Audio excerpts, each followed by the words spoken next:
الحمد لله الحمد لله رب العالمين الرحمن الرحيم مالك يوم الدين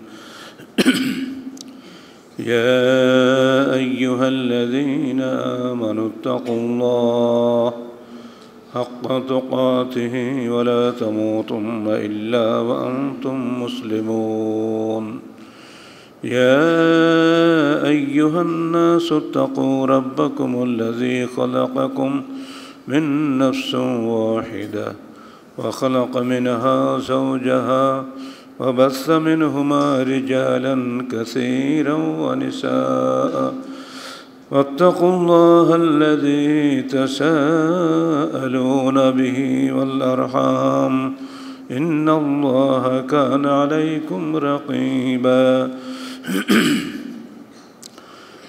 يا أيها الذين آمنوا اتقوا الله وقولوا قولا سديدا يصلح لكم أعمالكم ويغفر لكم ذنوبكم ومن يطع الله ورسوله فقد فاز فوزا عظيما أما بعد فقد قال الله تعالى في الكلام المجيد فأعوذ بالله السميع العليم من الشيطان الرجيم بسم الله الرحمن الرحيم ومن الناس من يشتري لهو الحديث ليضل عن سبيل الله بغير علم يتخذها هزوا أولئك لهم عذاب مهين সূরা লোকমান 6 আয়াত। যাবতীয় হামদ ও সানা আল্লাহ রাব্বুল আলামিনের জন্য এবং যাবতীয় দরুদ ও সালাত শেষ নবী মুহাম্মদ রাসূলুল্লাহ সাল্লাল্লাহু আলাইহি ওয়াসাল্লামের জন্য। জ্ঞানী মানুষের জ্ঞানকে বিলুপ্ত করে দেয়, সাধারণ মানুষকে ভুলিয়ে দেয়, দুঃখ কষ্ট আনন্দ বেদনা সব দিক থেকে একেবারে বিরত রেখে দেয়। যে জিনিসটা তার নাম হচ্ছে গান বাজনা। গান বাজনার দিকে যদি কেউ মনোযোগ দেয়, তার মনের মধ্যে অন্য কোনো চিন্তা আসে না। গান বাজনা মানুষকে আল্লাহকে ভুলিয়ে দেয়, কোরআনকে ভুলিয়ে দেয়, সালাতকে ভুলিয়ে দেয়, এমনকি নিজের পারিবারিক অত্যন্ত গুরুত্বপূর্ণ বিষয়গুলিকেও ভুলিয়ে দেয়। এটাকে মদের সঙ্গে তুলনা করা হয়েছে। এই নেশায় যদি কারো পেয়ে বসে, সে দুনিয়া আখিরাত দুটি হারাবে। এই বিষয়টি রাসূলুল্লাহ সাল্লাল্লাহু আলাইহি ওয়াসাল্লামের জামানাতে কুফফারে কুরাইশ, যাতে মানুষ কোরআন না শোনে এজন্য তারা ইরাকের হীরানগরী থেকে সুন্দরী নর্তকী ভাড়া করে এনে মক্কায় গান বাজনা করত, নাচ গানের আসর বসাত, যাতে কেউ আল্লাহ রসুলের দাওয়াত শুনতে না পায়। এটা সূরা সাজদাতে এসছে এভাবে, লা তাসমাউ লিহাযাল কুরআনি ওয়ালগাউ ফীহি লাআল্লাকুম তাগলিবুন। তোমরা এই কোরআন শোনো না। যখন মুহাম্মদ কোরআন বলবে তখন তোমরা অলগাও, হইচই লাগাও, লাআল্লাকুম তাগলিবুন, যাতে তোমরা বিজয়ী হতে পারো, মুহাম্মদ পরাজিত হয়। ১৫০০ বছর পূর্বে কাফেররা যে যন্ত্রটিকে কোরআন এবং ইসলাম থেকে ফিরিয়ে নেওয়ার জন্য কৌশল হিসেবে ব্যবহার করেছিল, সেটাই পুনরায় মুসলিম উম্মার ঘরে ঘরে এখন শুরু হয়ে গেছে। কোনো ঘরে এখন আর কোরআনের চর্চা নাই। সকালে উঠে কোরআন পাঠ করে ঘর থেকে বেরোতে হয় না, যে অভ্যাস একটা করার দরকার ছিল আমাদের, ওটা এখন নাই। ফজরের পরে রাস্তা দিয়ে হাঁটি আর দেখি দুই পাশে হাই রাইজ বিল্ডিং। ৯৬ সালের ২৬শে এপ্রিল যখন আমরা প্রথম নওদাপাড়াতে এসেছি, কোনো হাই রাইজ বিল্ডিং দেখি নাই। এইমাত্র কয়েকদিনের মধ্যেই রাস্তার দুপাশের সারিবদ্ধ বিল্ডিং, কিন্তু দুঃখ লাগে তখনই রাস্তা যখন একাই মিসকিনের মতো হাঁটি অথবা একজনকে সাথে নেই, দুই পাশের এইসব বিল্ডিং থেকে একটা মানুষ বেরিয়ে দেখে না মসজিদে যেতে বা মসজিদ থেকে আসতে। মসজিদে মুরসিয়া খাঁ হে কে নমাজি না রহে, यानी ও সাহেব औसाफ হেজাজি না রহে। 1938 সালে মৃত্যুবরণকারী আল্লামা ইকবাল অতীব দুঃখ করে তিনি তার শেকোয়ার মধ্যে বলে গেছেন, মসজিদগুলো শোক বরণ করছে, শোকের কান্না কাঁদছে মসজিদগুলো এই জন্য যে তার সুন্দর বডির মধ্যে একটা মুসল্লি নাই। আসল কারণ হলো এই, তার মধ্যে সাহেবে আওসাফে হেজাজি মক্কা মদিনার সে গুণাবলী নাই। কত আগেই তিনি এই দুঃখ করে গিয়েছেন। ওয়াইজে কौम में यो पुख्ता ख्याली ना रही, बरक़ बिजली ना रही, शौले मकाली ना रही। ওয়াইজের সংখ্যা দিন দিন বাড়ছে, বক্তা আর বক্তা আর বক্তা, কিন্তু তাদের মধ্যে কথার সেই তেজস্বিতা নাই, তাদের ইমানের সেই বৈদ্যুতিক ঝলক নাই। रह गई रस्म आज़ा के रूहे बिलाली ना रही, फलसफा रह गया तलकीन गजाली ना रही। আজানের রেওয়াজ এখনও চালু আছে, কিন্তু বেলালের সে রুহ আর পাওয়া যায় না। ফিলোসফি আছে, কিন্তু গজালের ফিলোসফি নাই।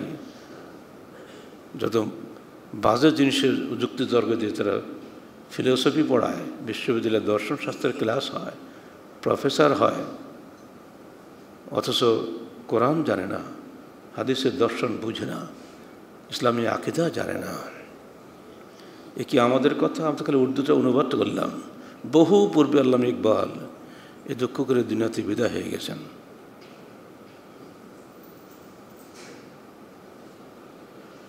বন্ধুরা আমার, মানুষকে ধ্বংস করার জন্য সবচেয়ে বড় হাতিয়ার হচ্ছে গান বাজনা। মনে রাখবেন, আলেম ওলামা সব আজকে এই ফাঁদে পড়ে গেছে। প্রত্যেকের পকেটে একটা করে শয়তানি যন্ত্র আছে, তার নাম মোবাইল। মোবাইল অন করলেই বেরিয়ে যাবে সব। এমন কিছু শয়তানিয়ত নাই যা মোবাইলের মধ্যে ঢোকানো নাই। কেবলমাত্র ইমানদার ব্যক্তিরাই ওইগুলো বের করে না, ভালোগুলো নেয়, খারাপগুলো বাদ দেয়। তাদের সংখ্যা খুবই কম, খুবই কম। কজন যুবক আছে এখানে যারা মোবাইল ব্যবহার করে অথচ সেসব নোংরা জিনিস দেখেনি কখনো? সম্ভবত খুঁজেই পাওয়া যাবে না। আর এমন একটা খারাপ জিনিস সুড়সুড়ি যায় ভেতরে। এই বিষয়ে এই আয়াতটি দিয়ে আপনাদের শুরু করলাম, সূরা লোকমান 6 আয়াত। ওয়ামিনান নাস মান ইয়াশতারি লাহওয়াল হাদিস লিয়ুদিল্লা আন সাবিলিল্লাহি বিগাইরি ইলম ওয়া ইয়াত্তাখিযুহা হুজুয়া। লোকদের মধ্যে একদল লোক এমন আছে যারা বাজে জিনিস খরিদ করে, লাভ কোনো কাজে লাগে না, বেকার। লিয়ুদিল্লা আন সাবিলিল্লাহ, আল্লাহ রাস্তা থেকে তাকে ফিরিয়ে নেওয়ার জন্য, বিচ্যুত করার জন্য। বিগাইরি ইলমিন, অজ্ঞতা বসে, সে কিন্তু বুঝতে পারছে না যে তাকে কোথায় নিয়ে যাওয়া হচ্ছে। ও বাচ্চা ঠিক আছে, এখন একটা গান শুনে নি, আজান আবার চলে যাবো। অথচ আল্লাহ বলছেন তুমি জানো না, তুমি কিন্তু থেকে যাবা। তুমি সালাতে গেলেও তোমার সালাতের মধ্যে গানের সুর বাজবে মনে মনে, সালাতের মধ্যে তাকওয়ার সুর বাজবে না। তো নিজের বই খুলে বসলেও পড়ার মধ্যে মন বসবে না। তুমি বুঝতে পারছো না তোমাকে কীভাবে ধ্বংস করে দিচ্ছে। ওই ইয়াত্তাখিযুহা হুজুয়া, এটাকে একটা খেলা মনে করে, কিচ্ছু না, একটু রিক্রিয়েশন। এটা হবে না, এটা রিক্রিয়েশন নয়, এটা রিক্রিয়েশন নয়, এটা সংস্কৃতি নয়। এগুলোকে যারা শিল্প বলেন তারা পরোক্ষভাবে শয়তানকে শিল্পাচার্য মনে করেন, কারণ এগুলো সব শয়তানি কারবার, শয়তান এগুলো শিখায়। আর এটার পিছনে যত অর্থ সম্পদ সময় আমরা ব্যয় করছি, অন্যদিকে এত সময় ব্যয় করি না। জ্ঞানীদের জ্ঞান জগৎ আজকে আচ্ছন্ন হয়ে গেছে। বেগায়ের এলমেন, সে জানে না যে কত ভুলের মধ্যে সে আছে। শিল্পীরা এই পুরস্কার পায়, মুত্তাকি আলেমরা পুরস্কার পায় না। বড় বড় অ্যাকাডেমিশিয়ান যারা, নাট্যকার যারা, তারাই এদেশে সবচেয়ে সুশীল সমাজের শ্রেষ্ঠ মানুষ। আজ পর্যন্ত দেখলাম না কি পাকিস্তান কি বাংলাদেশ আমলে দেশের কোনো সত্যিকারের তাকওয়াশীল আলেমকে সরকার সম্মান করেছে, এমন কোনো রেকর্ড আমার মানে আপনাদেরও জানা নাই। কিন্তু ফালতু একটা লোক সুন্দর গান গেল, তাকে নিয়ে নাচানাচি, খেলা করছে, সারাদিন বসে খেলা দেখছে, কাজ নেই। এটাও শয়তানের ফাঁদ। সারাদিন খেলাদিন, একদিন দুদিন একটানা বসে থাকবে, হা করে তাকিয়ে দেখছে। একটু যদি ভালো হয়, একেবারে দেশের সর্বোচ্চ ব্যক্তি পর্যন্ত আনন্দে নাচতে শুরু করে, তার দুনিয়া সব ফ্রি, পুরস্কার আর পুরস্কার। একটু যদি খারাপ হয় আর কথা নেই। কী যে হলো দুনিয়া! একজন ভালো অফিসারকে পুরস্কার দেওয়া দরকার, তাহলে উৎসাহিত হয়, তা তো আমরা দেখি না। উচিত ছিল দেশটাকে ভালোর দিকে নিয়ে যাওয়া, কল্যাণ কর্মে উৎসাহিত করা, কিন্তু বাজে কাজে উৎসাহিত করার কোনো কল্যাণ নাই। আল্লাহ পাক বলে দিচ্ছেন, মানুষের মধ্যে একদল মানুষ আছে তারা লাহওয়াল হাদিস খরিদ করে, বাজে কথা খরিদ করে। কি জন্য? লিউদিল্লাহ আন সাবিলিল্লাহ, আল্লাহর রাস্তা থেকে মানুষকে বিচ্যুত করার জন্য। ওয়াত্তাখিযাহা হুজুয়া, এটাকে তারা খেলার জিনিস মনে করে, ফালতু জিনিস মনে করে, এমনি খেলছি, বিনোদন, কিছু না। অথচ সে জানে না কি ক্ষতি তার হচ্ছে এবং তার পরবর্তী বংশধরদের মধ্যে হচ্ছে। উলাইকা লাহুম আযাবুম মুহিন, মনে রেখো এইসব লোকদের জন্য রয়েছে হীনকর শাস্তি, ইহকালে এবং পরকালে। আর মরলেই তো পরকাল শুরু হয়ে গেল, কতদিন দুনিয়া বাঁচবেন? খেলা শুরু হবে। এসব যারা করেন সাবধান।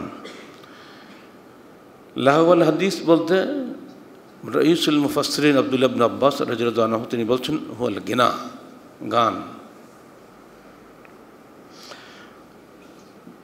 অন্যতম তাবি মুজাহিদ তিনি বলছেন আত-তবল, তবলা, যা দিয়ে তবলা তো আপনি বোঝেন ভালোই।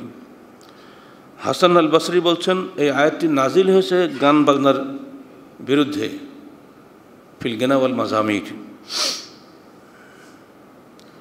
ইবনে উমর বলছেন এই আয়াতটি নাজিল হয়েছে গান বাজনার বিরুদ্ধে। দেখা যাচ্ছে সাহাবায়ে কেরাম, তাবিঈন এজাম, শ্রেষ্ঠ তাবি, জ্যেষ্ঠ তাবি যারা, সবাই এই ব্যাপারে একমত। প্রখ্যাত মুফাসসির শেখ আব্দুর রহমান সাঈদী তিনি অত্যন্ত চমৎকার বলে দিচ্ছেন, কুল্লু কালামিন মুহাররাম, যাবতীয় হারাম কথা, কুল্লু লগবিন বাতিল ও হেজিয়ান, যত বাতিল কথা এবং ফালতু কথা, আল আকওয়াল মুরাক্কাবা মিনাল কুফর ওয়াল ইসয়ান, যেসব কথা মানুষকে আল্লাহ থেকে কুফরিতে উদ্বুদ্ধ করে এবং বাজে কাজে উদ্বুদ্ধ করে। মিন গীবাতিন ওয়া শাতমিন ওয়া গিনাইন, গীবতের কাজে, গালিগালাজের কাজে, গান বাজনার কাজে, ওয়া মাজামির শয়তান, এসব শয়তানের বাদ্যযন্ত্রের অন্তর্ভুক্ত। এই সবগুলো এই আয়াতের মধ্যে সামিল আছে। কোনো কাজ নেই, উচ্চাঙ্গ সঙ্গীত, হ্যাঁ হুঁ করছে, কেউ কিছু বুঝেই না।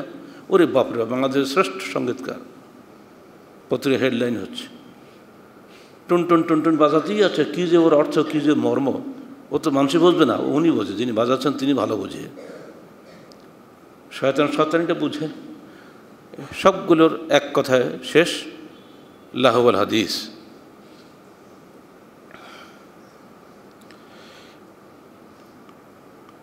এবার আসেন এ বিষয়ে সরাসরি আল্লাহ রসুলের বাণী, সাহাবায়ে কেরামের বাণী, তাবিঈন এজামের বাণী, আইম্মা আরবাআর বাণী, এবং সবশেষে বিশ্ব ইতিহাসের শ্রেষ্ঠতম ইসলামের পণ্ডিত যারা ছিলেন তাদের বক্তব্যগুলো আমরা শুনি। এরপরও যদি কারো দিল নরম না হয়, তো তাকে সম্পূর্ণ শয়তানের হাতে ছেড়ে দেওয়া হয়েছে বলে মনে করে নিতে হবে। কারণ শয়তান কিছু কিছু মানুষকে এমনভাবে বিভ্রান্ত করে তাদের ফিরানো যায় না। আর সবচেয়ে বড় কথা, আল্লাহ হলো হেদায়েতের মালিক। দায়িত্ব আমাদের শোনানো, হেদায়েতের মালিক আল্লাহ। আসুন, রাসূলুল্লাহ সাল্লাল্লাহু আলাইহি সাল্লাম এ বিষয়ে আমাদেরকে কী বাণী শুনিয়েছেন। বুখারী শরীফের হাদিস। আন আবি মালিক আল আশআরী রাদিয়াল্লাহু আনহু قال قال رسول الله صلى الله عليه وسلم لا يكونن من أمتي أقوام يستحلون الحر والحرير والخمر والمعازف। অতি সত্বর আমার উম্মতের মধ্যে একদল মানুষের আবির্ভাব ঘটবে যারা হালাল করবে পরনারীকে, ওয়াল হারিরা রেশমকে, ওয়াল খামরা মদকে, ওয়াল মাআসিফা বাদ্যযন্ত্রকে। তাদের শাস্তি কী হবে? একটা উদাহরণ দিয়ে তিনি বলছেন, এক পাহাড়ের পাদদেশে একদল মানুষ আশ্রয় নিল। সেখানে মেষ চারক তার মেষ চড়াচ্ছিল। তাকে তারা বলল, তুমি কাল সকালে আমাদের কাছে এসো, অর্থাৎ অপকর্ম করার জন্য, কুকর্মের জন্য। সকালে আসার আগেই, রাতের মধ্যেই আল্লাহ পাক ওই পাহাড়কে ধসিয়ে দিয়ে ওই সব লোকগুলিকে যারা ওখানে অন্যায় কাজের জন্য বসেছিল, পরদিন তাকে আহ্বান করেছিল, পুরা পাহাড়টাকে ধসিয়ে দিলেন এবং ওই লোকগুলোকে কুকুর, শূকর এবং বানরে পরিণত করলেন। অতএব হে উম্মত, সাবধান, তোমাদের উপরেও কিন্তু গজব আসবে। এই হাদিস থেকে চারটা জিনিস পাওয়া যায়। এক, পরনারী হারাম, জেনা ব্যভিচার হারাম। দুই, রেশম পুরুষের জন্য হারাম। তিন, মদ হারাম। এই বিষয়ে কোনো রকমের ইখতিলাফ কোনো আলেমের মধ্যে নাই। দুই নম্বর, এই লোকগুলি যারা এইসবগুলো করবে তাদের আরেকটি বিষয় হারাম করা হচ্ছে মাআজিফ, গানবাদ্য হারাম। অনেকের ধারণা মদ হারাম বটে, গানবাদ্য হারাম নয়। কিন্তু লা ইয়াস্তাহিল্লান্না শব্দের মধ্যে বোঝা যায় তোমরা হালাল করবে, অর্থাৎ যা হারাম ছিল তাই তো লোক হারাম করে। তো ওই একই সঙ্গে যেহেতু আল্লাহ রসুল এখানে মাআজিফ বলেছেন, বাদ্যযন্ত্র নিয়ে আসছেন, অত নিঃসন্দেহে এটি হারাম। কোনো আলেমের বক্তব্য আছে যে ব্যবহার করলে তো হারাম হবে, আসলে বস্তুটা তো হালাল, ওইসব যুক্তি এখানে চলবে না। পরে বলছি, টের পাবেন। শুকরের গোশত খান বা না খান, ও পালন করাটাও হারাম। বাদ্যযন্ত্র ওইরকম, ওর ব্যবসা চলবে না, ঘরেও রাখা যাবে না, ও বিক্রি করা যাবে না, ভেঙে ফেলে দিতে, একদম আগুন দিয়ে পোড়াই দিতে হবে, কারণ বিক্রি করলে আরেকজন নেবি। বিভিন্ন বাজারে এসবের দোকান আছে, মুসলমানরাই দোকান পরিচালনা করে। ছোটোবেলায় আমরা মনে করতাম এগুলির দোকান হিন্দুদের, এখন থেকে হিন্দু নাই, মুসলমানরাই করে। সাহেববাজার অন্তত আমি তো একটা দোকান দেখেছি, বিয়ের সাজসজ্জা কেনার নাম করে সেখানে ঢুকে, আর যত এসব আজে বাজে জিনিস ওখান থেকে সব পাওয়া যায়। মূর্তি বিক্রি হচ্ছে, এসব চলবে না। মুসলমানের কোনো ব্যবসায়ী এইসবের ব্যবসা করবে না। তিন নম্বর হলো, এদের উপরে যে শাস্তি নেমে আসতে পারে, শাস্তি বড় কঠিন শাস্তি। শুয়োর বানরের শাস্তি এসেছিল দাউদ আলাইহিসসালামের কওমের উপরে, যারা আল্লাহর বিধানকে অমান্য করেছিল। আল্লাহ পাক তাদের বলেছেন, তোমরা শনিবারে মাছ ধরো না, ওই দিন তোমরা ইবাদত করো। ওরা শনিবারে মাছ ধরতো না বটে, কিন্তু নালা খুঁড়ে রেখে দিত, মাছগুলো নালা দিয়ে ভিতরে ঢুকে পড়তো কুয়োর মধ্যে। পরদিন সকাল রবিবারে ওই নালার মুখ বন্ধ করে দিয়ে মাছগুলো ধরত। এই যে হারামকে হালাল করার জন্য তারা যে কৌশল অবলম্বন করেছিল, এতে ওই কওমের ইমানদার মানুষগুলি সব ওদেরকে এত উপদেশ দিয়ে যখন ওরা মানল না, ওরা ওদের এলাকা ছেড়ে আর এক জায়গায় চলে গেল। পরের দিন দেখা গেল এলাকায় কোনো সাড়া শব্দ নাই। ইমানদার লোকগুলি আসলো, দেখে ব্যাপারটা কি, সাড়া শব্দ নাই কেন? তারা এসে দেখলেন যে এই লোকগুলি সব বেঁচে আছে কিন্তু কারোর মুখে কথা নাই, এবং লোকগুলি একটা মানুষ হিসেবে না, এইসব শূকর বানরে পরিণত হয়ে গেছে। বয়স্কগুলো হয়েছে সব শূকর, তরুণগুলো হয়েছে সব বানর। তারা এইসব ইমানদার লোকদের কাছে এসে চোখের পানি ফেলে ফেলে গা ঘেঁষতেছে, আর কৃতকর্মের জন্য, কৃতকর্মের যে অনুতাপ, অনুশোচনা, এটাই তারা প্রকাশ করছে চোখের পানি ফেলে। 3 দিন পরে পুরো এলাকা মরে সাপ। এই যুগে সেটা হতে পারবে না, এই বিশ্বাস যারা করে তারা আল্লাহর কালামকেই অবিশ্বাস করে। নিঃসন্দেহে এই যুগেও সেটা হতে পারে যদি মানুষ এই হারামগুলোকে হালাল করে, অর্থাৎ পরনারীকে হালাল করা, পুরুষের জন্য রেশমকে হালাল করা, গান বাজনাকে হালাল করা, মদকে হালাল করা, সবগুলি কিন্তু আমাদের বাংলাদেশে চালু হয়ে গেছে। সাবধান বাণী শোনাচ্ছি আমরা, সাবধান, যারা এগুলো করো তওবা করো। 4 নম্বর হচ্ছে এর মধ্যে অত্যন্ত কঠিন ধমক রয়েছে। ইবনে হাজার আসকালানী এর ব্যাখ্যা দিয়ে বলছেন, যারা হারামকে হালাল করার জন্য কৌশল অবলম্বন করে, কৌশলের আশ্রয় গ্রহণ করে, তাদের জন্য কঠিন ধমকের মধ্যে আছে, কঠিন। কারণ অন্য হাদিসে আল্লাহ রাসূল বলছেন, লা ইয়াস্তাহিল্লা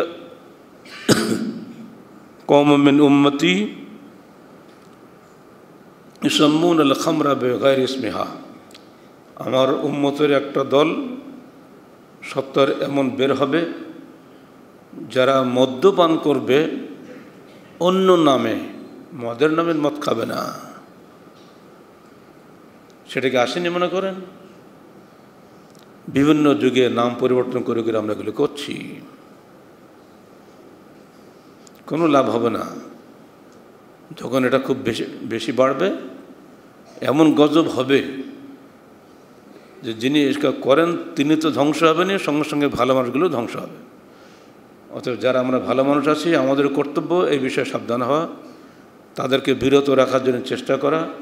সর্বোপরি 20 কোটি মানুষের দায়িত্বশীল সরকারের সবচেয়ে বড় কর্তব্য হচ্ছে এই সমস্ত অনৈসলামিক তৎপরতা থেকে জনগণকে বিরত রাখা। কারণ তাদেরই হাতে আছে ক্ষমতা, আমাদের হাতে আছে কেবলমাত্র উপদেশ। চোরা কবু মানে না কো ধর্মের কাহিনী। যারা এইসব বদমাশি করে তারা কোনো উপদেশ মানে না, তাদের যেটা প্রয়োজন সেটা আছে সরকারের হাতে। যদি তারা সেটা ব্যবহার না করেন, অবশ্যই তারাই আল্লাহর কাছে এই গজবের ভাগিদার হবেন সর্বাগ্রে, তাদেরকে বাঁচানোর কেউ থাকবে না।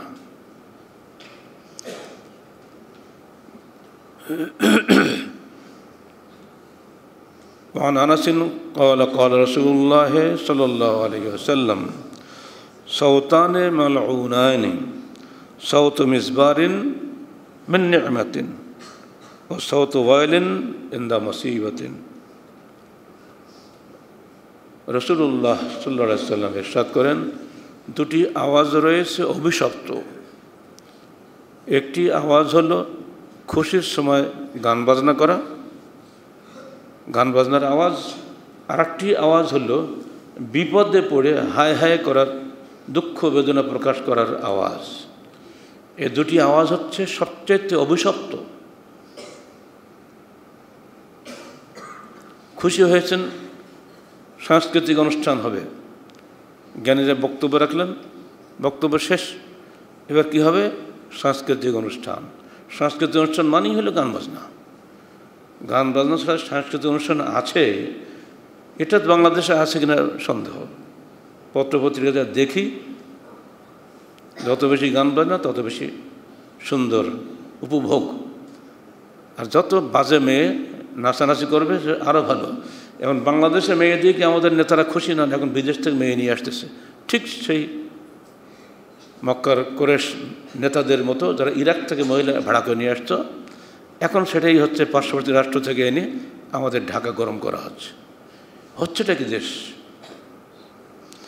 এটা হলো মালউন, আমার ভাষা না ভাই, আল্লাহর রসুলের জবান দিয়ে এই ভাষাই বের হয়েছে। এটা মালউন, অভিশপ্ত।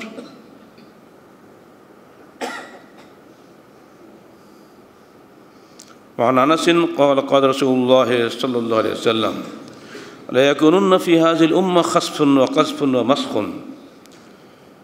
অতি সত্বর আমার উম্মতের মধ্যে এর তিনটা গজব আসবে। এক, খাসফুন, ভূমিধস। দুই, কাজফুন, প্রচণ্ড শিলাবৃষ্টি, উপর থেকে প্রস্তর বৃষ্টি হবে।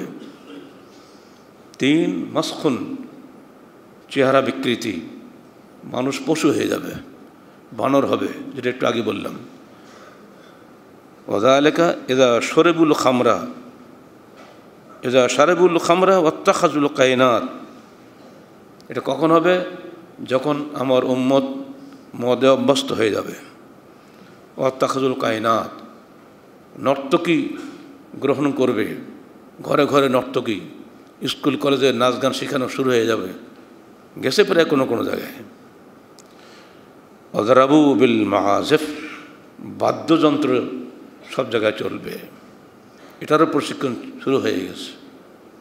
এগুলো করে নাকি জঙ্গিবাদ দমন করা হবে, মানুষ ভুলিয়ে দেবে গান বাজনার মধ্যে, কেউ জঙ্গিবাদে যাবে না। কি চমৎকার বুদ্ধিমত্তা আমাদের মন্ত্রীদের মাথায় ঢুকে গেছে। আল্লাহ রসুলের নিষেধাজ্ঞা লঙ্ঘন করে কোনো বুদ্ধি চলবে না। আল্লাহর রসুলের জবান দিয়ে কোশ্চেন করলে মিথ্যা কথা বের হয় না। তিনি যা ভবিষ্যৎবাণী করে গেছেন তা অবশ্যই ঘটবে, যদি আমরা তার বৈপরীত্য করি, তার সঙ্গে বেয়াদবি করি, তার কথার বিপরীত কাজ আমরা করি। যত পণ্ডিত আমরা হয়নি কেন, কোনো পাণ্ডিত্য কুলাবে না আল্লাহ রসুলের হাদিসের সামনে।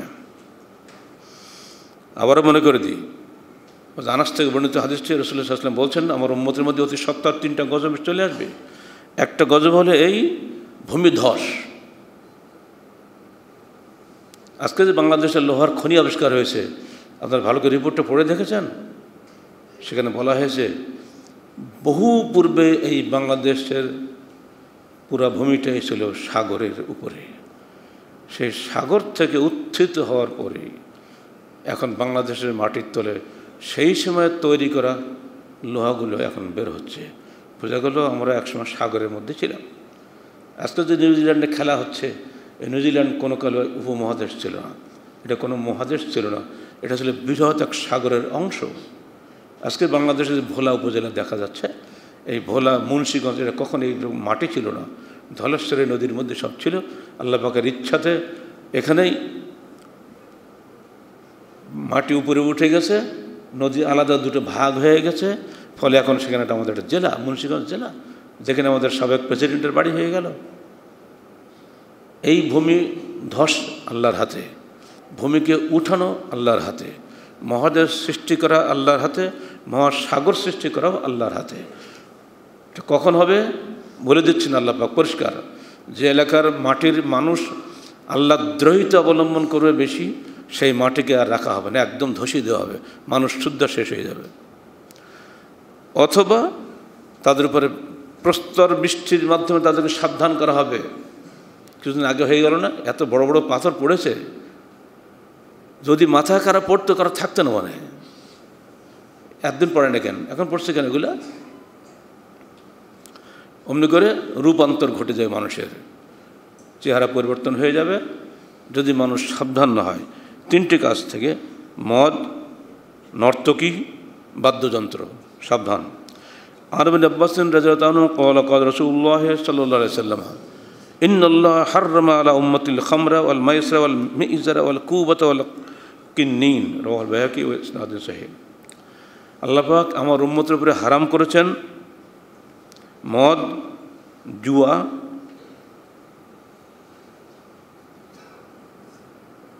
মিজরা অল কুবাত, ঢোল, তবলা,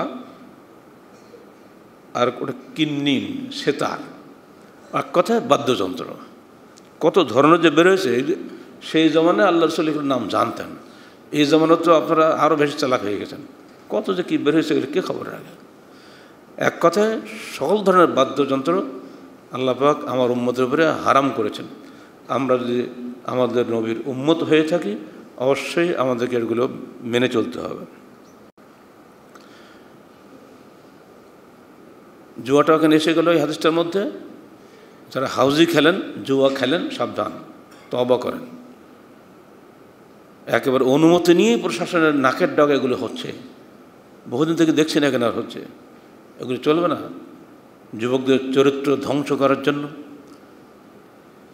কিছু সংখ্যক দুষ্ট চরিত্রের ধনী মানুষের ধনলিপ্সা পরিচর্যা করার জন্যই গরিবদের পকেট সাফ করা কৌশল হিসেবে 10 টাকা দিলে 1 কোটি টাকা পুরস্কার পাওয়া, এই নেশা ধরিয়ে জুয়া লটারি বাংলাদেশ চালানো হচ্ছে সরকারের অনুমোদন নিয়ে।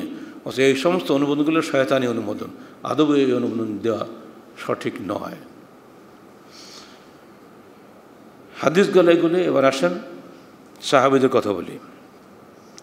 নাফিন ক্বালা সামিআ ইবনু উমারা মিজমারান ফাওয়াদাল ইসবাঈহি আলা উযনাইহি। রাস্তা দিয়ে হেঁটে চলছিলেন আব্দুল্লাহ ইবনে ওমর, প্রখ্যাত সাহাবী। হঠাৎ তিনি বাদ্যযন্ত্রের আওয়াজ কানে শুনলেন, তখন 2 কানে আঙুল দিয়ে নিজেকে বন্ধ করলেন এবং রাস্তার এক পাশে চলে গেলেন। বেশ কিছুক্ষণ পরে তার শিষ্য নাফেকে জিজ্ঞেস করলেন, নাফে, এখন কি বাজনার আওয়াজ শোনা যাচ্ছে? উনি বললেন যে না। তখন উনি আবার হেঁটে রাস্তার উপরে আসলেন এবং বললেন, ঠিক এমনি অবস্থা ঘটেছিল আমার রসুলের জমানায়, আমি তার সঙ্গে হাঁটছিলাম, তখন ঠিক এই বাদ্যযন্ত্রের আওয়াজ শুনে তিনি 2 কানে হাত দিয়ে রাস্তার এক পাশে চলে গেছিলেন। আমিও আজকে তারই সুন্নত অনুসরণে এটা করলাম। বোঝা গেল স্বয়ং আল্লাহ রসুল সাল্লাল্লাহু আলাইহি সাল্লাম এটা করেছিলেন। কত বন্ধ করবেন? চারিপাশে হচ্ছে। এজন্য অনেক অনেক জ্ঞানী মানুষ লোকালয় ছেড়ে জঙ্গলে চলে যায়, যেখানে কোনো সে ফালতু আওয়াজ শুনতে হয় না। যারা এগুলি করছেন তারা গুনাহগার হবেন, সাবধান থাকবেন। বিশেষ করে রাতের বেলা ইবাদত নষ্ট করার জন্য এই যুগে যেভাবে মাইকিং করে গান বাজনা চালানো হয়, আর এই সঙ্গে যোগ হয়েছে মৌলভী সাহেবরা, মসজিদের মুয়াজ্জিনগুলা। সেহরির আগে ওরা কোরআন পড়া শুরু করে দেয়, কেউ ইসলামী সঙ্গীত গাওয়া শুরু করে দেয়, মনে করে বোধহয় খুব নেকির কাজ হচ্ছে। জি না, এগুলো গুনাহের কাজ হচ্ছে। সেহরির আগে আজান বেদাত আর কিছুই নেই শরীয়তে, আর বাকি সবই বেদাত। মানুষকে কষ্ট দিয়ে, শব্দ দূষণ করে, এগুলো কিছুই চলবে না। স্থায়ীভাবে এই নিয়ম যদি কারোর মধ্যে থাকে তওবা করেন। এবার আসেন আরেকজন বিখ্যাত তাবেঈ উমর ইবনে আব্দুল আজিজ। তিনি বলছেন, দেখো, আল গিনা মাবদাউহু মিনাশ শাইতান ওয়া আকিবাতুহু গাযবুর রহমান সাখাতুর রহমান। গানের শুরু হলো শয়তান থেকে, শেষ হলো রহমানের ক্রোধ দিয়ে, অর্থাৎ আল্লাহর ক্রোধ দিয়ে। এটা শুরুই হয় শয়তানের প্ররোচনা থেকে এবং এটা শেষ হয় রহমানের ক্রোধ অর্জন করার পর। উমর বিন আব্দুল আজিজ, সবাই আপনার নাম জানেন, ইসলামের ইতিহাসে তিনি 5ম খলিফা বলে পরিচিত, তাকে মুজাদ্দিদ আউয়াল বলা হয়। এই মানুষটার এই বক্তব্য, তিনি নিজে খলিফা ছিলেন, ইচ্ছা করলে তিনি খুবই এগুলো করতে পারতেন, কিন্তু না।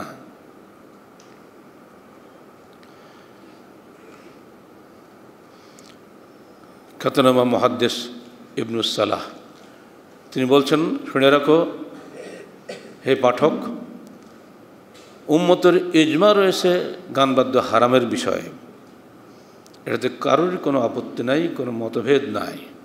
ইবনে হাজাম আনদালুসি যেটা বলেছিলেন, উনি এই হাদিসটি জানতেন না। উনি বলছিলেন যে গান বাজনা হারাম বটে, তবে এই যে দফের যে যন্ত্রপাতিগুলো, এগুলো হারাম নয়। শেখ আলবানী বলছেন, ওনার কাছে এই হাদিসটা পৌঁছলে উনি নিশ্চয়ই এটা বলতেন না, হয়তো এই হাদিসটা উনি জানতেন না। হাসান বসরি বিখ্যাত তাবী, সবাই নাম জানি আমরা। হাসান বসরি বলছেন, ইনকানা ফিল ওয়ালিমা লাহবুন আই গানাউন ওয়া লা'বুন ফালা দাওয়াত লাহুম। যদি কোনো অলিমা খানায় তোমাদেরকে দাওয়াত দেয় কোনো বিবাহে, তাহলে দেখব সেখানে এই খেলাধুলা গান বাজনা হয় কিনা। যদি এগুলো হয়, ফালা দাওয়াত লাহুম, ওদের কোনো দাওয়াত নিবে না, দাওয়াত দিলেও তুমি যাবে না। ওটা কোনো দাওয়াতই নয়, ভাষাটা ফালা দাওয়াত, ওটা কোনো দাওয়াতই নয়। ইমাম আউজাই প্রখ্যাত তাবি, তিনি বলছেন লা তাদখুল ওয়ালিমাতান ফিহা তাবলুন ওয়া মাহাজিফ, খবরদার তুমি ওই অলিমাখানায় প্রবেশ করবে না যেখানে ঢোল তবলা বাজে এবং গান বাদ্য বাজে। ইমাম আবু হানিফা রাহমাতুল্লাহ আলাইহি বলছেন আল গিনা আকবার যুনুব আল্লাতী ইয়াজিবু তারকাহা ফাওরান, গান বাজনা হলো সবচেয়ে বড় পাপ, অতএব সঙ্গে সঙ্গে তুমি এখান থেকে তওবা করো। তার শিষ্য ইমাম আবু ইসা রাহমাতুল্লাহ আলাইহি বলছেন উদখুল আলাইহিম বিগাইরি ইজনিহিম লিআন্না নাহি আনিল মুনকার ফরজ, কোনো ঘরে যদি গান বাজনা হয়, হে প্রশ্নকারী তুমি তার ঘরের তার অনুমতি ছাড়াই ঢুকে পড়ো, কারণ নাহি আনিল মুনকার ফরজ, অন্যায় কাজ থেকে বিরত রাখা তোমার উপরে ফরজ। কি কঠিন নির্দেশ একবার দেখেন। ইনি কিন্তু খলিফা হারুন রশিদের প্রধান বিচারপতি ছিলেন, মানুষগুলো কেউ ছোটোখাটো মানুষ না, ইসলামী খেলাফতের প্রধান বিচারপতির পদমর্যাদা কত উপরে ছিল তিনি পরিষ্কার বলে দিলেন।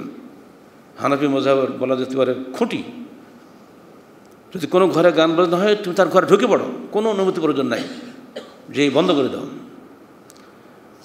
ইমাম মালিক ইমাম দারুল হিজরাহ আহলে মদিনার গৌরব, তিনি বলছেন হাল মিন আকিলিন ইয়াকুলু বিআন্নাল গিনা হাক্কুন, কোনো জ্ঞানী মানুষকে গান বাজনাকে হক বলতে পারে? ইন্নামা ইয়াফআলু ইনদাল ফুসাক, এরা ফাসাকরাই এগুলো করে, এ কোনো জ্ঞানী মানুষকে এগুলো করতে পারে? তিনি বলছেন মনে রাখো আল ফাসাক ফি হুকমুল ইসলাম লা তাকবালু শাহাদাতান তাকবালু লাহু শাহাদা, ইসলামের বিধান অনুযায়ী আদালতে ফাসাকের সাক্ষ্য কবুল হবে না। ওয়ালা ইউসাল্লা আলাইহিল আখিয়ার ইন মাতা, যদি সে মরে যায় তাহলে সমাজের পরহেজগার দিনদার মানুষেরা তার জানাজা পড়বে না।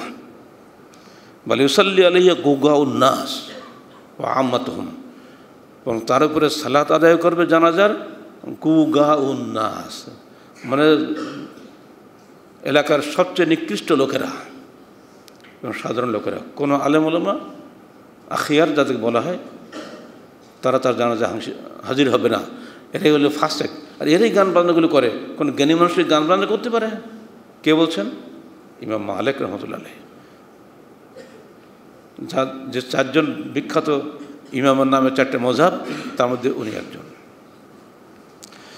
ইমাম শাফি রাহমাতুল্লাহ আলাইহি তিনি বলছেন আউয়ালু মান আহাদাসাল জানাদিকা ফিল ইরাক, ইসলামের মধ্যে এই গান বাজনার প্রথা প্রথম চালু করে ইরাকের জিন্দিকরা। জিন্দিক বলতে যারা আল্লাহদ্রোহী নাস্তিক, অথচ বাহ্যিকভাবে মুসলমান, এরাই অতিভক্তি দেখিয়ে হযরত আলীকে আল্লাহ বলেছিল। হযরত আলী তাদের 200 লোককে গ্রেপ্তার করে খলিফা হওয়ার সময় জীবন্ত আগুনে পুড়িয়ে দিয়েছিলেন। ইবনে আব্বাস বললেন, হে আলী, আল্লাহ রসুল তো আগুন দিয়ে পোড়াতে নিষেধ করেছেন, আমি যদি আপনার স্থানে হতাম আমি ওদেরকে পুড়িয়ে মারতাম না, অন্যভাবে মারতাম। আলী বললেন, ইবনে আব্বাস তুমি তো অত্যন্ত জ্ঞানী মানুষ, তুমি জানো না পাপ যার যত বড় তার শাস্তি তত বড় হবে? যারা মানুষকে আল্লাহ বলেছে তাদের তো সর্বোচ্চ শাস্তি হওয়া উচিত, আর তাই আমি তাদের জীবন্ত আগুনে পুড়িয়ে আল্লাহ যা শাস্তি দেবে জাহান্নামে, ওটা আমি দুনিয়াতে দিয়ে দিয়েছি, ওরা আমাকে আল্লাহ স্থানে বসিয়েছিল। সেই জিন্দিকরাই প্রথম গান বাজনা চালু করে ইসলামের ইতিহাসে, এর আগে কোথাও কোনো গান বাজনা ছিল না। ইমাম সাহেব রহমতুল্লাহ এটা বলছেন, উদ্দেশ্য ছিল ইয়ালহুন নাস আনিস সালাত, যেন মানুষ সালাতে না যায়। অকল ইমাম আহমদ বিন হাম্বল আল গিনা ইয়ামবুতুন নিফাক, গান বাজনা মানুষের মধ্যে মুনাফিকি সৃষ্টি করে, অন্তরের মধ্যে মুনাফিকি নিয়ে আসে। আর গান বাজনার যত যন্ত্রপাতি আছে এগুলো ভেঙে গুঁড়ো করে দিতে হবে, যদি তুমি প্রকাশ্য স্থানে কোথাও দেখতে পাও। ও আমকনহু কাসরাহা, আর গান বাজনা যে ঘরে হয়, যেখানে তৈরি হয়, যেখানে অর্থাৎ এক কথা মাকান, ভেঙে ফেলে দাও। তা 4 ইমামের কোনো ইমামই এটাকে জায়েজ বলেন নেই। অথচ আমরা বলি আমি হানাফি, আমি শাফি, আমি মালিকি, কত অহংকার। ক্বালা ইমাম ইবনে তাইমিয়া তিনি বলছেন মাযহাবুল আইম্মাতুল আরবাআ আন্না আলাতুল লাহু কুল্লু হারাম। চার ইমামের প্রত্যেকেরই মযহাব হচ্ছে গান বাদ্যের যাবতীয় যন্ত্রপাতি হারাম, এর একটাও হালাল করা যাবে না। ক্বালা ইবনুল কাইয়্যিম ইবনে তাইমিয়ার শিষ্য প্রখ্যাত ইমাম তিনি বলছেন তুমি একজন জ্ঞানী মানুষকেও পাবে না যে গান বাজনাকে হালাল বলেছেন। যদি কেউ গান বাজনা শোনে ইল্লা ওয়াফিহি দলাল, তার মধ্যে অবশ্যই পথভ্রষ্টতা আসবেই। আন্তরিকুল হুদা, সে হেদায়েতের রাস্তা থেকে পথভ্রষ্ট হয়ে যাবে। ইলমান ও আমালান, জ্ঞানের দিক দিয়ে এবং কাজের দিক দিয়ে। জ্ঞানের দিক দিয়ে উনি কেন বললেন যে তোমার নিজের মনের মধ্যে মেলা যুক্তি আসবে, একটু শুনলাম তাতে কি হলো, যুক্তি দিয়ে তার এলেম দিয়ে আপনি প্রমাণ করলেন যে না জ্ঞান বাজনাটা হালাল। এলেমের দিক দিয়ে আপনার দুর্বল হয়ে গেলেন, ফলে আমলের দিক দিয়েও আপনি দুর্বল হবেন। সুন্দর গানটা হচ্ছে, শেষ করেই না যাই যে ঠিক জামাত পাবো, কিন্তু না, দেখা গেলো আপনি জামাত ফেল করলেন অথবা এক রাকাত ফেল করলেন, তাকবীরুল্লাহ ফেল করলেন।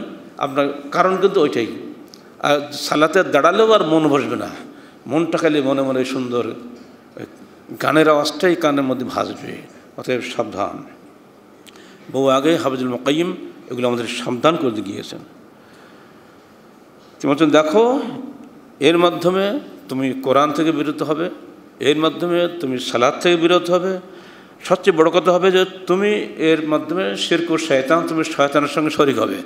শয়তান তো গেছে গোল্লায়, তুমি তার শরিক হয়ে গেলে, অতএব সাবধান।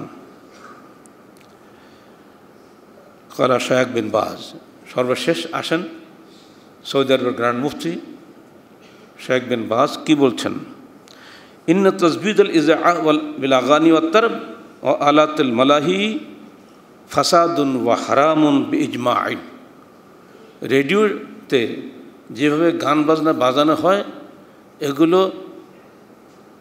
এর যাবতীয় বাদ্যযন্ত্র আলাতুত তারব ওয়াল মালাহি কুল্লুহা হারামুন বিইজমা'in, পুরো সবটাই হারাম ইজমাই উম্মতের সর্বসম্মত সিদ্ধান্ত ক্রমে।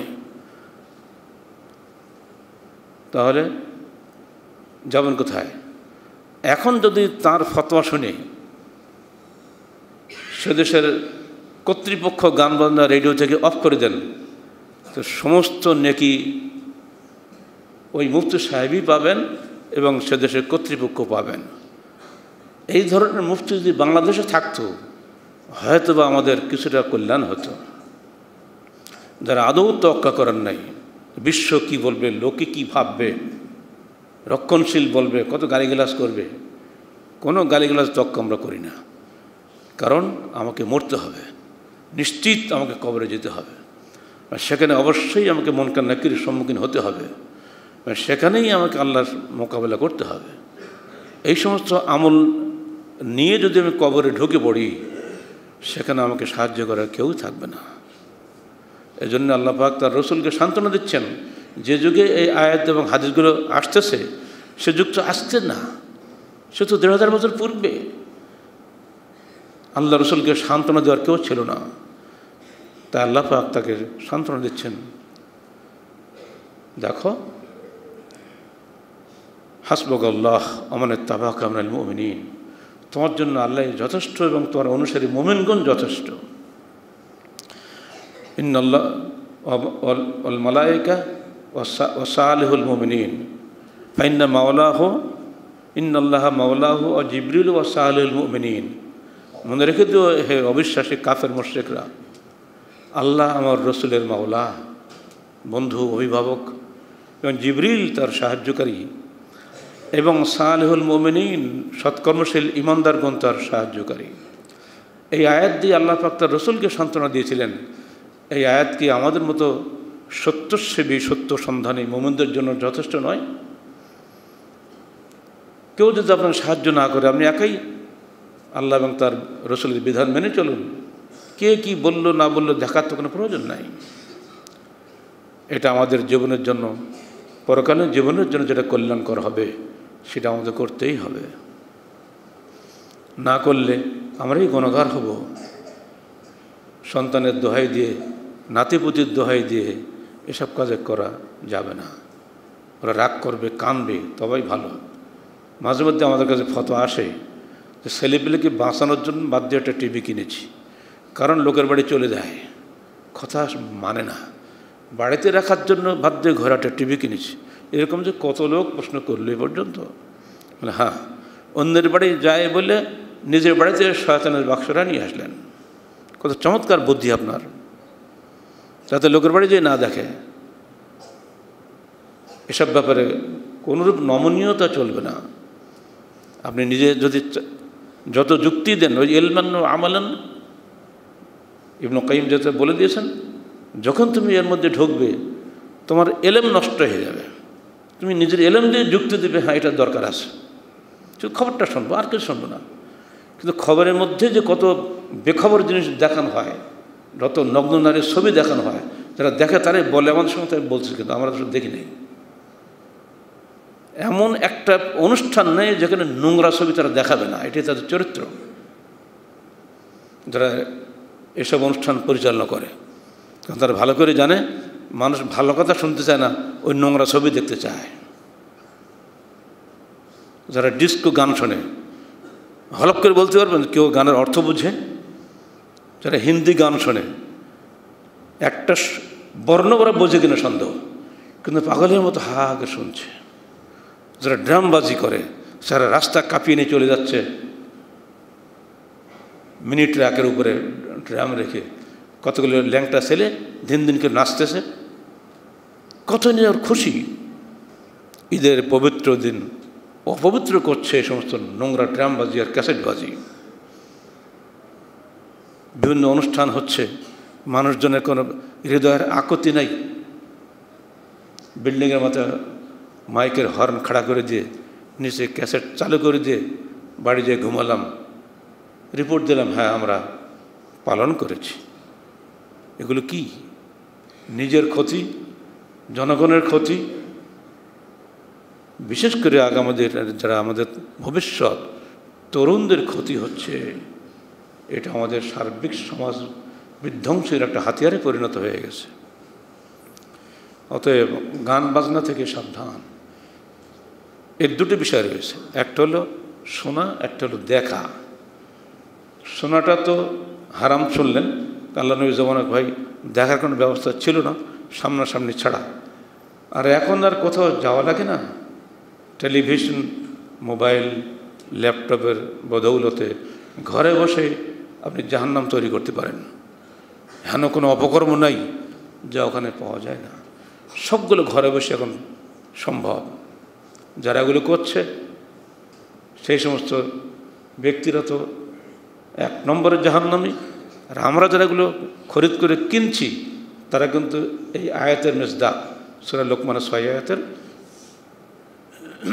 যারা এগুলো খরিদ করে, মানে নাসে মাইয়াশতারি লাহবুল হাদিস, তারা এগুলো খরিদ করে।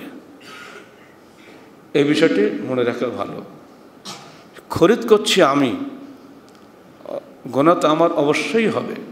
খরিদ করবেন না, ক্রয় বিক্রয় করবেন না। খরিদ করা যদি না জায়েজ হয় তাহলে বিক্রি করাকে জায়েজ হবে? জ্ঞানী মানুষও বুঝতে পারে। কোনো মুসলমানের দোকানে এই সমস্ত বস্তু থাকবে না। বিড়ি সিগারেট বিক্রি করা জায়েজ কেনা জিজ্ঞেস করে বের আমাদের কাছে। আমাদের এক কর্মী মারা গেছে এখন জয়পুরহাট। প্রথম আমার সফর সেখানে, বহু পূর্বে। প্রথম প্রশ্ন হলো সেখানে, স্যার বিড়ি সিগারেটের দোকান দিয়ে আমার পেট চলে, মুদিখানার দোকান চালাই, গ্রামের মধ্যে আমার বুড়ো মানুষ কিছু নাই, আর ছেলে তো কোনো চাকরি বাকরি নাই, তো এটা জায়েজ হবে কি না? দোকানের পাড় দিয়ে আমি তখন হেঁটে যাচ্ছিলাম, সালাম করে বিপদে পড়ে গেলাম। সালাম করে হাত ধরে রাখছে এবং দেখাচ্ছে দোকান।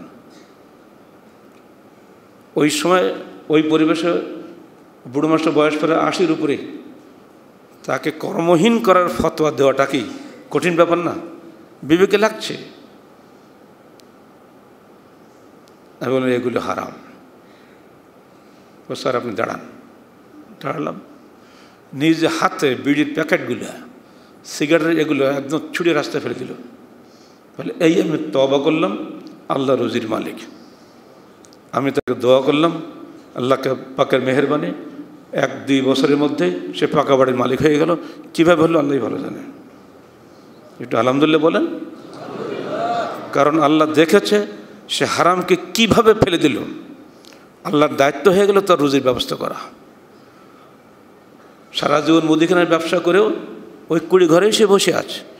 যেদিন সে হারামগুলো ছুড়ে ফেলে দিল আমার সামনেই, পর থেকে আল্লাহ পাক তার এমন একটা রুজির পথ খুলে দিলেন,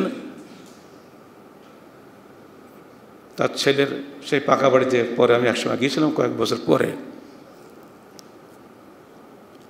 আল্লাহ পাকের মেহেরবানি এমনি করে আসে, যদি আপনি ভিতর থেকে তওবা করতে না পারেন, লোক দেখানো তওবা করেন, ওটা দেখে কিছু হবে না। বহু লোক ফতোয়া জিজ্ঞেস করতে আসে, স্যার একটা দোয়া করেন যেন ভালো চাকরি পাই। কেন? এই ব্যাংকে চাকরি করি, আমি নিজেই জানি এটা হারাম, সারাদিন সুদের হিসাব করছি, তো ভালো কিছু না পেলে এটা ছেড়ে দিলে খাবো কি? তার জবাবটা আমরা কী দিয়ে জানেন? এটা না ছাড়া পর্যন্ত আল্লাহর রহমত তোমাকে নাজিল হবে না, তোমাকে ফতোয়াও দেবো না। তুই নিজেই বলছো এটা হারাম, তো আমাকে যে ফতোয়া কি? মানে আমি কি বলবো আপাতত হালাল পরে হারাম? এটা তুমি আমাকে শুনতে চাচ্ছ? একদিনের জন্য, 1 সেকেন্ডের জন্য ওটা হালাল নয়, ইমিডিয়েট বাতিল করো। দেখবা আল্লাহ তোমাকে একটা সুন্দর রাস্তা খুলে দেবেন। আমি ইয়াত্তাকিল্লাহ ইয়াজআল মাখরাজা। আল্লাহ পাক নিজে ওয়াদা করেছেন, যে ব্যক্তি আল্লাহকে ভয় করলো আল্লাহ তার জন্য একটা সুন্দর পথ খুলে দিবেন। আল্লাহ কখনো মিথ্যা কথা বলে না। তুমি তওবাই করতে পারলে না, তোমাকে আল্লাহ কী দেবে? তুমি এটাও হারামটাও ঠিক রাখবা, হালালটা হলে তবে হারামটা ছাড়বা, তোমাকে এই বুদ্ধি কে দিল? মাঝে এক ফতোয়া আসলো, শোনানো ভালো আপনাদের শিক্ষার জন্য, বগুড়া থেকে। স্যার 25 বছর হতে আর মাত্র 6টা মাস বাকি। 6 মাস পরে যে আমি চাকরিটা কী যে গোল্ডেন হ্যান্ডশেকটা কী আছে না, রিটায়ার করি, একসঙ্গে অনেক টাকা পাবো। আর এখন যদি রিটায়ার করি ওই টাকাটা থেকে বঞ্চিত হব। তো স্যার 6 মাস পরে যদি রিটায়ার করি তাহলে কি জায়েজ হবে না? তুমি 6 মাস পরে বাঁচবা, তুমি আমাকে অ্যাগ্রিমেন্ট দাও, অবশ্যই 6 মাস বাঁচিব, অতঃপর আমি তওবা করিব। স্যার বই কি হয়? তাহলে এটাও হয় না, যা চিন্তা করতে পারেন। এইভাবে হারামকে হালাল করার মেলা বুদ্ধি আমাদের মাথায় আছে। ওই জন্য ইবনে কাইয়িম বলছেন, ইলমান ও আমালান, তোমার ইলমও নষ্ট করবে, তোমার আমলও নষ্ট করবে। যুক্তি তো আমরা কেউ কম জানি না, সবাই যুক্তি দিয়ে দিয়ে হারামকে হালাল করবে। অতএব সাবধান। গান বাজনা সবচেয়ে মারাত্মক খারাপ জিনিস। প্রখ্যাত সাধিকা রাবিয়া আল বাসারি, তার নাম সবাই আপনারা জানেন, তাকে প্রশ্ন করা হয়েছিল শিরিক কাকে বলে। উনি জবাব দিয়েছিলেন, মা আলহাকা মিন এলাহিকা, তোমার এলাহা থেকে যে বস্তু ভুলিয়ে দেয় ওটাই হলো শিরিক। জ্ঞানী মানুষদের কিছু কিছু কথা এত গুরুত্বপূর্ণ হয়ে যায়, আল্লাহ থেকে যে জিনিসটা ভুলিয়ে দিচ্ছে তোমাকে, ওই জিনিসটাই তোমার শিরিক। বন্ধুগণ, আল্লাহর হুকুম মানুন, আল্লাহ রসুলের হুকুম মানুন, এবং উম্মতের শ্রেষ্ঠতম বিদ্বান যারা, যাদের নামে লক্ষ লক্ষ মানুষ তাদের ফলো করেন, 4 ইমামের কথা বললাম। পরবর্তীকালে হাফেজ ইবনু তাইমিয়ার কথা, হাফেজ ইবনু কাইয়িমের কথা, বর্তমান বিশ্বে শেখ বিন বাজের কথা, শেখ আলবানির কথা, শেখ ইমাম ইবনু কাইয়িমের কথা, সব কথা ফেলে দিয়ে আমি নিজে যদি পণ্ডিত হয়ে যাই এবং আমি যা ইচ্ছা তাই করে যাই, হারামকে হালাল করি, তাহলে ওই হাদিসটা মনে রাখবেন, অবশ্যই আপনাকে এই গজবের শিকার হতে হবে। আল্লাহ পাক আমাদের সবাইকে তার বিধান মেনে চলা তৌফিক দান করুন। আজ থেকে তওবা করেন। যার বাড়িতে এগুলো আছে, বাড়ি যাবেন সোজা একদম ভেঙে গুঁড়ো করে দেবেন, কোনো খাতির নেই। যদি তওবা করেন তো আল্লাহ পাক গায়েবী মদত এমনভাবে করবেন যে আপনি জানবেন না, পরে টের পাবেন। আল্লাহ পাক আমাদেরকে তার গায়েবী মদত দ্বারা সাহায্য করুন। আমাদের অন্তর জগৎকে ঈমানের উপর দৃঢ় থাকা তৌফিক দান করুন এবং কোরআন ও হাদিসকে চূড়ান্ত সত্যের উৎস হিসেবে মেনে চলা তৌফিক দান করুন। আমিন। আকুলু কওলি হাযা আস্তাগফিরুল্লাহ লি ওয়া লাকুম ওয়া লিসাইরিল মুসলিমিন।